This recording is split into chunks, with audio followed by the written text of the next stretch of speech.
आज हम lysogenic cycle को डिटेल में समझेंगे। सबसे पहले तो जो लाइसोजनी या लाइसोजेनिक साइकिल है वो वायरस की रिप्रोडक्शन या वायरस की लाइफ साइकिल का एक टाइप है। इसका दूसरा टाइप है लिटिक साइकिल, जो मैंने अपने लास्ट वीडियो में एक्सप्लेन किया था। जो लाइसोजनी है या लाइसोजेनिक साइकिल है वो करेक्टराइज होती है दो नेट रिजल्ट से, जिसका पहला रिजल्ट है या तो बैक्टीरियोफेज का nucleic acid host bacterial genome के साथ इंटीग्रेट कर जाएगा यानी जुड़ जाएगा बाय साइट स्पेसिफिक रिकॉम्बिनेशन, और वो रेप्लिकेट करेगा बैक्टीरियल जीनोम के साथ। इसका एग्जाम्पल है lambda phase in E coli.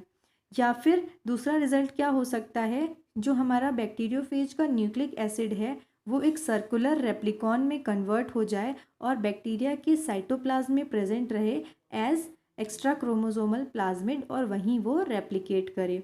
इसका एग्जाम्पल है P1 इन ई कोलाई। जो लाइसोजेनिक वायरस होते हैं उनको हम कहते हैं टेम्परेट फेज, और ये टेम्परेट फेज इन दोनों स्टेट्स में तब कई सारी रेप्लिकेशन साइकिल्स के दौरान रह सकते हैं, और जब तक कि वो खुद को अलग ना कर लें होस्ट सेल से और लिटिक साइकिल को फॉलो ना करने लगे तब तक वो इस स्टेज में रहते हैं। जो जेनेटिक मटेरियल है टेम्परेट फेजेस का, जो कि इंसर्ट होता है होस्ट बैक्टीरियल सेल में, उसको कहते हैं प्रोफेज। लाइसोजन वो बैक्टीरियल सेल है जिसमें प्रोफेज प्रेजेंट होता है। लाइसोजेनिक और फेज कन्वर्जन ये वो प्रोसेस है जिसमें कि जो हमारे होस्ट बैक्टीरियल सेल है जो इन्फेक्टेड है बैक्टीरियोफेज से, कई बार क्या होता है वो बैक्टीरियोफेज में प्रेजेंट कुछ जीन्स एक्सप्रेस हो जाते हैं और वो बैक्टीरियल सेल की प्रॉपर्टी को चेंज कर देते हैं। इसको कहते हैं लाइसोजेनिक या फेज कन्वर्जन। इसका एग्जाम्पल है बैसिलस एंथ्रेसिस, जो कि लाइसोजेनिक कन्वर्जन के कारण ही बायोफिल्म का फॉर्मेशन करता है। इसका दूसरा एग्जाम्पल है lysogenic conversion of Bacillus subtilis, Bacillus thuringiensis और बैसिलस सीरियस। ये एनहांस्ड रेट पे स्पोरुलेशन करने लगते हैं जब ये फेज के द्वारा इन्फेक्टेड होते हैं, और ये प्रोड्यूस करते हैं एंडोस्पोर, जो कि हम सभी जानते हैं रेजिस्टेंट होते हैं एंटीबायोटिक्स से, टेम्परेचर से, आयनाइजिंग रेडिएशन से, डेसिकेशन से और डिसइंफेक्टेंट से। इसके बाद जो हमारे कई प्रोफेज होते हैं उनमें वायरुलेंस जीन प्रेजेंट होते हैं एज ऑटोनोमस जेनेटिक एलिमेंट्स। इनको कहते हैं मोरॉन्स। ये बैक्टीरिया को, जो उनका होस्ट बैक्टीरिया है, उनको ज़्यादा आसानी से सरवाइव करने का एडवांटेज प्रोवाइड करते हैं ये जेनेटिक एलिमेंट्स। जो नॉन वायरुलेंट बैक्टीरिया है वो ट्रांसफॉर्म हो जाता है वायरुलेंट पैथोजन में इन मोरॉन्स के कारण। इसका एग्जाम्पल है कॉरिनीबैक्टीरियम डिप्थीरिया, जो कि डिप्थीरिया टॉक्सिन तभी प्रोड्यूस करता है जब वो फेज बीटा से इन्फेक्टेड होता है, नहीं तो ये एक नॉन टॉक्सिक स्ट्रेन है। सिमिलरली विब्रियो कॉलरे एक नॉन टॉक्सिक स्ट्रेन है, बट वो कॉलरा टॉक्सिन तभी प्रोड्यूस करता है जब वो फेज CTX से इन्फेक्टेड होता है। तो इस प्रोसेस को हम कहते हैं लाइसोजेनिक कन्वर्जन या फेज कन्वर्जन। इसके बाद हम समझेंगे कि लाइसोजेनिक साइकिल के क्या स्टेप्स हैं। इसका फर्स्ट स्टेप है अटैचमेंट, फिर पेनिट्रेशन, फिर integration of phage genetic material to bacterium, फिर रेप्लिकेशन ऑफ जेनेटिक मटेरियल और फिर सेल डिवीजन। अटैचमेंट का प्रोसेस सेम है जैसा कि लिटिक साइकिल में होता था, और यहाँ पे जो बैक्टीरियोफेज है, जो कि टेम्परेट बैक्टीरियोफेज है, वो अटैच हो जाता है होस्ट बैक्टीरियल सेल पे स्पेसिफिक रिसेप्टर्स पे जाके बाय एड्सॉर्प्शन। पेनिट्रेशन भी सेम प्रोसेस है। यहाँ एड्सॉर्प्शन के बाद जो टेम्परेट फेज है वो अपने DNA को इंजेक्ट कर देता है होस्ट बैक्टीरियम में, और ये सर्कुलराइज फॉर्म में प्रेजेंट हो जाता है जिसको कहते हैं प्रोफेज। और यहाँ ये डोरमेंट स्टेज में रहता है। डोरमेंट स्टेज यानी ये जो हमारा जेनेटिक मटेरियल है ये मल्टीप्लाई या रेप्लिकेट नहीं करता। इसका थर्ड स्टेप है इंटीग्रेशन ऑफ प्रोफेज या लाइसोजेनाइजेशन। इस प्रोसेस में जो प्रोफेज है वो इंटीग्रेट हो जाता है होस्ट बैक्टीरियल सेल से, और ये प्रोसेस होता है because of presence of attachment sites. ये अटैचमेंट साइट्स दोनों ही होस्ट बैक्टीरियल जीनोम और लैम्डा प्रोफेज में प्रेजेंट होती हैं। बैक्टीरियल अटैचमेंट साइट्स को कहते हैं ATB, और इसमें 3 डोमेन्स प्रेजेंट होते हैं जो कि हैं बी ओ और बी डैश। सिमिलरली जो बैक्टीरियोफेज की अटैचमेंट साइट है उसको एट पी साइट कहते हैं और इसमें P O P dash domains present होते हैं।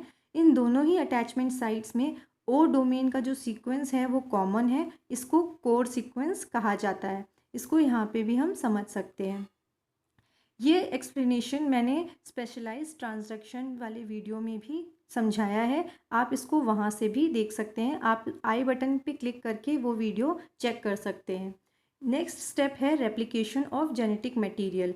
यहाँ पे जो लाइसोजेनाइज सेल है वो रेगुलर मेटाबॉलिक एक्टिविटीज़ करती है और अपने आप को प्रिपेयर करती है सेल डिवीजन के लिए, जिसमें उसका न्यूक्लिक एसिड के साथ फेज न्यूक्लिक एसिड भी रेप्लिकेट होता है और डिवाइड हो जाता है।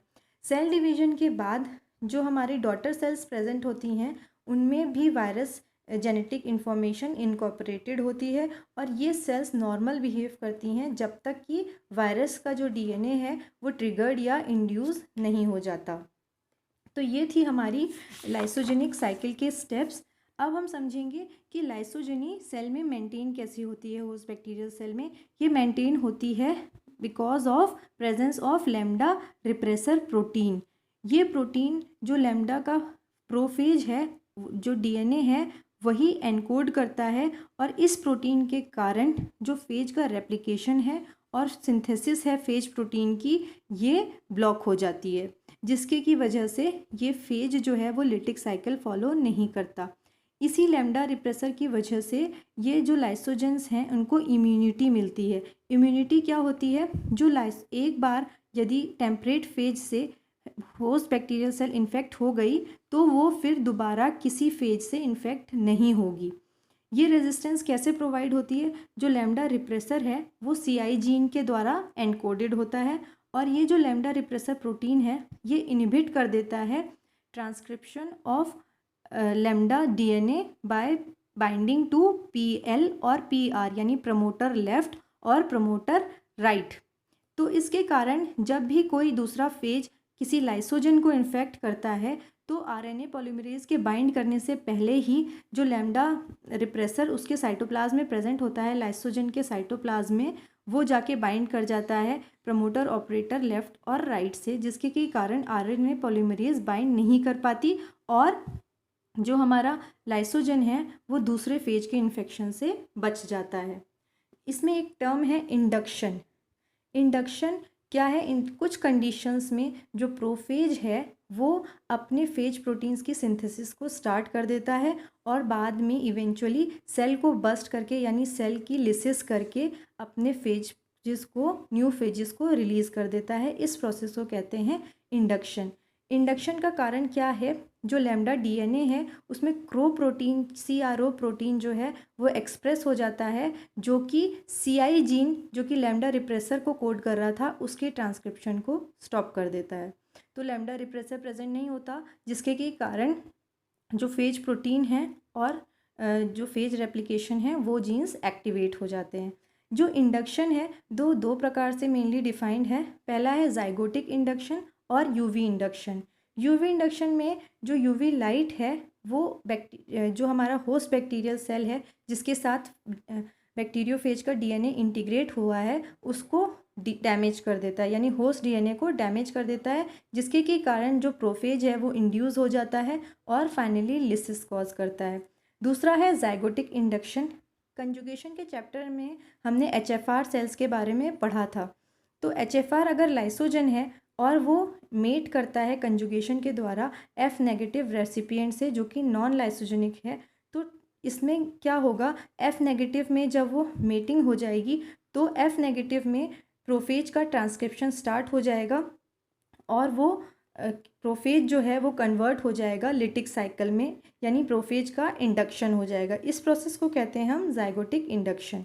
तो यहाँ पर हम समझ सकते हैं कि कैसे यहाँ पे फेज का इन्फेक्शन हुआ यानी इंजेक्शन हुआ, जिसको हम पेनिट्रेशन भी कहते हैं, और या तो वो लिटिक साइकिल को ऐसे फॉलो करेगा और न्यू फेजेस को रिलीज़ करेगा, या फिर इसको हम कहेंगे वायरुलेंट फेजेस। और टेम्परेट फेज क्या करेगा, वो इंटीग्रेट करेगा होस्ट बैक्टीरियल जीनोम के साथ और सेल के साथ ही डिवाइड करेगा, इसको कहेंगे लाइसोजेनिक साइकिल। और इंडक्शन के दौरान ये जो इंटीग्रेटेड जीन बैक्टीरियोफेज जीनोम है ये क्या होगा, इंड्यूस हो जाएगा और ये भी लिटिक साइकिल को ही फॉलो कर सकता है। तो ये हम इस प्रकार से इन दोनों साइकिल्स को, जो हमारी वायरस की लाइफ साइकिल्स हैं, इनको इजीली समझ सकते हैं। यहाँ पे हमारा लाइसोजेनिक साइकिल का चैप्टर एंड होता है। अब नेक्स्ट वीडियो में हम म्यूटेशन एंड इट्स टाइप को डिस्कस करेंगे, जो कि हम पहले ही म्यूटेशन के चैप्टर को डिस्कस कर रहे थे। और अगर इस चैप्टर में आपको कुछ भी क्वेश्चंस हैं तो आप मुझे कमेंट बॉक्स में मेंशन कर सकते हैं। और जैसा कि मैं हमेशा कहती हूँ कि अगर आपको मेरे वीडियोस पसंद आ रहे हैं तो प्लीज़ मेरे वीडियोस को लाइक करिए, शेयर करिए और सब्सक्राइब करिए मेरे चैनल को, जो कि है biotechnology lessons by doctor Shefali Mathur.